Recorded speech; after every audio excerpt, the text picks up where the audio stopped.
October 23rd, 2025. The object known as 3I/Atlas, once labeled a harmless interstellar comet, just did something no comet should ever do. It changed course. Not a drift, not a wobble. A measurable, trackable, statistically impossible course correction. At 2:41 Universal Time Coordinated, the Minor Planet Center issued an emergency bulletin. Data from 3 independent tracking systems, Goldstone, ALMA, and JWST, confirmed that 3I/Atlas has veered from projected orbit, and not by a margin of error. It's now on a trajectory that brings it closer to Earth than any previous model predicted. How close? That's still being calculated. But the numbers have already triggered Level 2 alerts across multiple agencies.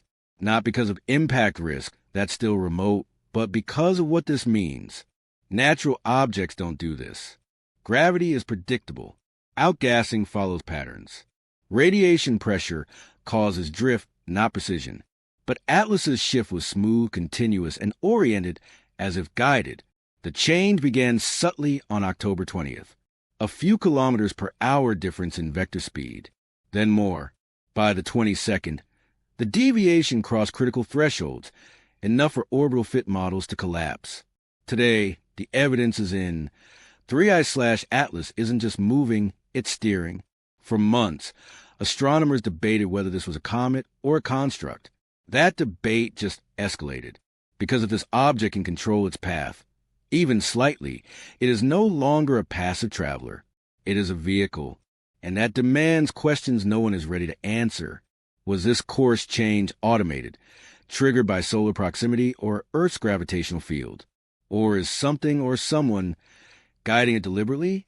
Either way, the implications ripple far beyond planetary defense, because this is no longer about watching a distant object drift through space. This is about an unknown interstellar body that just chose a new direction, and that direction is us. There's a difference between random drift and targeting. And what 3I/Atlas just did, it wasn't drift. Orbital mechanics is a language, one spoken in gravity, velocity, and math. If a body shifts, we can tell whether it was pushed, pulled, or launched. And the data from the last 72 hours leaves no room for doubt. 3I/Atlas didn't stumble toward Earth. It adjusted. The trajectory curve isn't chaotic. It's smooth, arcing in a way that mirrors known rendezvous vectors, the kind used when spacecraft align for docking or orbital insertion. Specifically, the object's current path aligns with what aerospace engineers call a phasing loop, a maneuver where one object subtly changes speed and position to sync with a moving target. In this case, the target is Earth. Let that sink in. We're not talking about a rock spiraling in. We're talking about a body with the apparent ability to control its motion relative to ours. The deceleration profile is the giveaway. Atlas didn't just bend its path closer. It began losing speed relative to the heliocentric frame, precisely the kind of adjustment vehicle would make to prepare for a close approach. Not a flyby at breakneck speed, but a slowdown.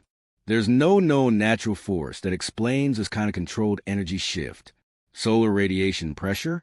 Too weak. Outgassing? No detected coma. Gravitational slingshot? Not in this orientation. The force vector isn't just linear. It's curved, matching exactly what a soft rendezvous would require, which raises a bigger, more uncomfortable question. Why Earth? There are 8 other planets, dozens of moons, countless rocks and gravitational wells. Yet the one object Atlas just turned toward is us. Coincidence? Highly unlikely. The odds of an interstellar object randomly shifting its course in this precise way, at this precise moment, with this precise orientation, are vanishingly small. Less than 1 in 200 million, according to preliminary estimates. And that's just a math. From a systems perspective, the pattern of motion resembles a pre-programmed behavior. Something triggered, maybe solar flux, maybe signal detection, maybe gravitational resonance, and the object responded, like a clock reaching a set time, or a sensor reacting to proximity. Either way, this wasn't a geological event. It was navigation. And with every kilometer it closes, the idea that we're dealing with a natural visitor grows weaker. What we're looking at may be a probe, one that has waited, watched, and now made a move, not randomly, but intentionally. Every agency tracking Atlas is now running intercept simulations, not for defense, but for observation, because if this object is slowing down and syncing with Earth's orbital path. Then what comes next could redefine everything we thought we knew about deep space, artificial design, and intelligent intent. This isn't a fall. It's a maneuver, and something, somewhere, decided it was time. You'd think a course change like this would trigger global headlines, that NASA would hold a press conference, that ESA would issue a white paper, that telescopes from Chile to Hawaii would flood social media with updates. Instead, silence. As of October 23rd, no major space agency has made a public statement about 3I/Atlas's new trajectory. Not one. The most recent entry in NASA's public ephemeris, dated 2 days ago. No update since the deviation crossed confirmation threshold. And that silence is louder than any alarm, because behind the curtain, things are moving fast. Internal logs from amateur tracking networks show a surge in server traffic from known government IP ranges. Sky surveys once available to the public are suddenly rate-limited or entirely locked.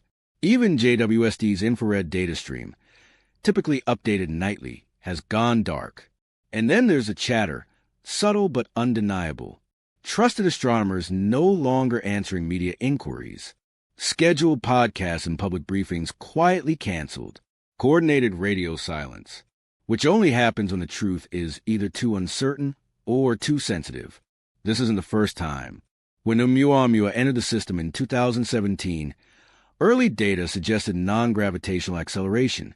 The official line was outgassing, despite no visible tail, no coma, no chemical markers. It took over a year for anyone to admit, quietly, that we might have missed something extraordinary. Now, we're watching that same pattern play out again. Only this time, the evidence isn't buried in subtle data curves. It's a course correction, a physical change, a maneuver that should have triggered open analysis. But instead, it's been met with institutional silence. Why? Because this isn't a matter of explaining a rock. It's a matter of redefining what's possible and what we're prepared to admit. If 3I/Atlas is steering, then it was built. If it was built, then someone sent it. And if someone sent it, we're no longer the ones doing the observing. We're being observed. That's not the kind of shift you announce lightly. So the agencies go quiet, not because they know what it is, but because they don't. And the less they say, the less they're held accountable when the public starts asking questions they can't answer. Right now, every telescope that can see Atlas is pointed at it, but the rest of us, we're left waiting, watching, wondering, because the object is moving, and the people with the clearest view aren't talking. Most orbital deviations look like noise, a wobble here, a solar flare nudge there. But what we're seeing from 3I/Atlas, it's different. This isn't noise. It's structure. The course correction observed on October 23rd isn't just a shift toward Earth. It's a shift into sync with both our orbital plane and velocity vector. That's a very specific move. The kind of move you make when you're not just arriving, but aligning. Let's break that down. Earth doesn't sit still. We travel around the sun at roughly 29.8 kilometers per second. For any object to match that speed and plane, to decrease relative motion and adjust inclination, it has to burn a lot of energy. Or it has to plan very far in advance. And that's what Atlas appears to have done. The arc of its new trajectory places it into what orbital engineers call a phase capture corridor, the narrow band where an object can match orbital speed with minimal correction. It's not a chaotic path. It's precise, curved just enough to bleed speed without wasting momentum, like a glider catching a thermal updraft, only in space. And here's the part that has mission analysts reeling. This maneuver resembles what we'd expect from a planetary insertion probe. Not a flyby, not a slingshot, a slowdown, a match, a lock. The drift vector isn't just closing the distance. It's mirroring Earth's movement, reducing approach speed in a way that only makes sense if the goal is to maintain proximity. Now let's talk timing. Atlas initiated its adjustment exactly 72 hours before its closest point to Earth's orbital path. That gives it the optimal window for both visibility and gravitational leverage. It's not just arriving, it's positioning. And this is where things get weird. New spectral scans from the Subaru telescope show that the object's infrared emissions are now pulsing, not randomly, but rhythmically. Every 22 minutes, a small fluctuation in output. Too weak to be a beacon, too regular to be natural. What's it syncing with? We don't know, but the combination of phase, drift pattern, orbital lock-in, and now timed emissions paints a picture that's becoming harder to ignore. This object isn't just moving, it's coordinating. Whether with us, with another object, or with some internal timer, is still unknown. But what's clear is that the drift pattern is too smooth, too efficient, and too timed to be anything but calculated. Every kilometer brings us closer to an answer, and every scan reveals one more reason to stop calling this thing a comet. It's behaving like something built, something with a destination, and something that just might be arriving right on schedule. When objects drift through space, randomness is expected. That's what makes space, space. Chaotic, vast, unpredictable. But now 3I/Atlas is breaking that rule. Its current trajectory brings it within 0.046 Australian dollars of Earth, about 6.9 million kilometers. Close, but not catastrophic. What's startling isn't the proximity. It's the path it took to get there. This isn't a hyperbolic flyby. It's a deceleration, a realignment, a shift from a loosely inbound trajectory to a targeted insertion path. That kind of change doesn't just happen. Astrophysicists at Caltech ran a Monte Carlo analysis, a simulation of 10 million randomized comet trajectories using the full range of known interstellar object parameters. Less than 0.0004% of them came within this distance of Earth after entering from a similar inclination and velocity as Atlas. But that's not the shocking part.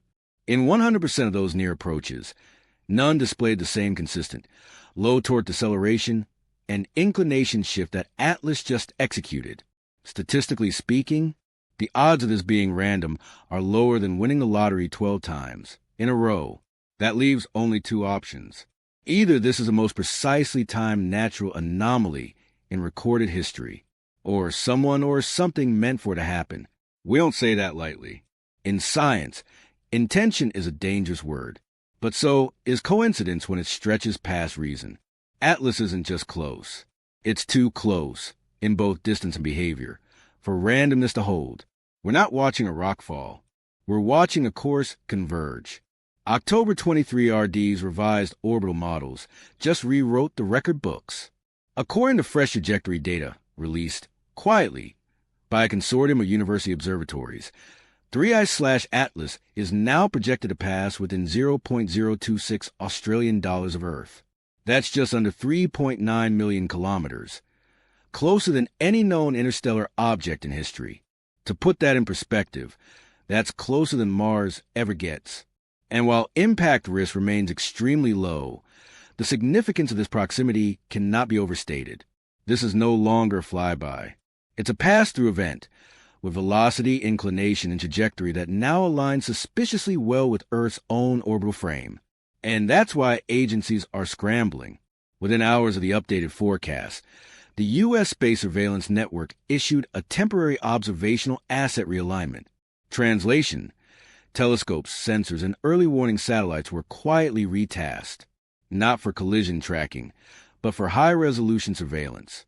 Several major ground-based observatories have shifted to full-time tracking of Atlas. The message is clear. This is no longer just an object of interest. It's an object of priority. What changed? The shape of the approach. Earlier projections had Atlas arcing past Earth at a steep angle. Now it's flattening, lowering its inclination to better match the ecliptic. That's not random physics. That's navigation logic. And the closer the object gets, the more its velocity profile is adjusting. Its deceleration continues, gradual but consistent. If this were a comet, that would be alarming. But if it's a probe, it's expected. This new path opens a brief but critical observational window between October 27th and 29th, when Atlas will be at its brightest and closest. Multiple space agencies are rushing to coordinate coverage, but there's a catch. The object's thermal profile is becoming increasingly opaque. It's not just heating up, it's shrouding itself, which means the closer it gets, the less we might be able to see. Proximity is now both a blessing and a problem, because the closer it comes, the more this looks like contact or surveillance, and the less time we have to figure out which it is. Publicly, space agencies are calm. NASA's last press release mentions a minor trajectory refinement within expected tolerances. The European Space Agency calls it an interesting anomaly worth further observation. Nothing alarming, nothing urgent, but behind the scenes, a different story is unfolding. Sources inside the Planetary Defense Coordination Office report emergency sessions held on October 22nd and 23rd. Attendance included not just astronomers, but military liaisons, cybersecurity analysts, and representatives from national intelligence. That's not standard protocol for a comet. Meanwhile, leaked internal documents from an independent observatory in Canary Islands suggest classified data sharing restrictions were enacted late Tuesday. For the first time since its discovery, high-resolution photometric data on 3I/Atlas is now gated behind government clearance. And that's not all. Multiple researchers have reported sudden revocations of telescope time, replaced by national priority observation slots. In other words, the sky's most valuable eyes are being pointed at Atlas, but the data is not being shared. Why? Because what's being seen isn't easily explained or safely publicized. The object's drift, its synchronization, its energy signature. It's not matching any known cometary behavior. And yet, no one will say the word probe. No one will say artificial. They don't have to. The silence speaks loud enough. Because in science, vagueness isn't ignorance. It's often a shield. And right now, it's being used to buy time. For analysis, for planning, and maybe for containment, not of the object, but of the information. This isn't paranoia. It's precedent. Oumuamua, Borisov. Each time, the narrative was slow-walked. The data was framed. The public left wondering. This time is no different, except that 3I/Atlas isn't moving away. It's coming closer, and the silence around that simple truth might be the most dangerous sound in the cosmos. We're now inside the final phase. In less than 5 days, 3I/Atlas will reach its point of closest approach. And whether the comet, a probe, or something else entirely, the window to observe and possibly interact is closing fast. Teams across the globe are shifting into full readiness mode. NASA's Deep Space Network is allocating round-the-clock coverage windows. The Very Large Telescope in Chile is running spectral scans every 90 minutes. Even the Chinese Fast Array, normally focused on pulsars, has been redirected to capture Atlas's low-frequency emissions. This isn't business as usual. This is a coordinated observation campaign, rivaling planetary flybys and deep space encounters. But it's not just about science. Some signals are being watched for more than data. Patterns, pulses, anything that might suggest not just movement, but communication. It's a long shot, but when an object shifts its path, matches your orbital vector, and then approaches in silence, even long shots become worth watching. And now there's talk, quiet but real, of preparing for contingency protocols. Not because of impact, because of contact. Military satellites are being tasked for high-resolution imaging. Civilian space agencies have begun cross-sharing filtered thermal data. And multiple independent labs are preparing real-time analysis dashboards. Should anything anomalous occur, this is not fear. This is preparation. Because no matter what Atlas is, this is the closest look we may ever get at an object from another star system, one that doesn't just pass by, but moves toward us. Every second counts. Every scan could be the one that reveals the truth. And every possibility, from natural phenomenon to artificial construct, is still on the table. We're not chasing it anymore. It's coming to us. It may not have lights.